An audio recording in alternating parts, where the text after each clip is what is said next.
തിരൂർ മലയാളം സർവകലാശാല യൂണിയൻ തിരഞ്ഞെടുപ്പിൽ മുഴുവൻ സീറ്റിലും SFI വിജയിച്ചു. നേരത്തെ നടന്ന തിരഞ്ഞെടുപ്പിൽ SFI വിജയിച്ചത് ഹൈക്കോടതി റദ്ദാക്കിയിരുന്നു. MSF പ്രവർത്തകർ നൽകിയ ഹർജിയിലാണ് വീണ്ടും തിരഞ്ഞെടുപ്പിൽ SFI വിജയിച്ചിരിക്കുന്നത്. അരുൺ പാറക്കൽ ചേരുന്നുണ്ട് മലപ്പുറത്ത് നിന്ന്. അരുൺ, വീണ്ടും SFIക്ക് വിജയം ഉണ്ടായിരിക്കുന്നു. എത്ര വോട്ടുകൾക്കാണ് വിജയം? മറ്റു വിവരങ്ങൾ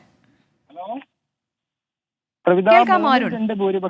കവിത 3-2 ഭൂരിപക്ഷത്തിലാണ് SFI വിജയിച്ചിരിക്കുന്നത്. തിരൂർ മലയാളം സർവകലാശാല തെരഞ്ഞെടുപ്പുമായി ബന്ധപ്പെട്ട് നേരത്തെ തന്നെ വിവാദങ്ങൾ ഉണ്ടായിരുന്നു. ഇതിനെ തുടർന്ന് MSF നാമനിർദ്ദേശ പത്രിക സമർപ്പിച്ചതുമായി ബന്ധപ്പെട്ട് MSF ഹൈക്കോടതിയെ സമീപിച്ചു.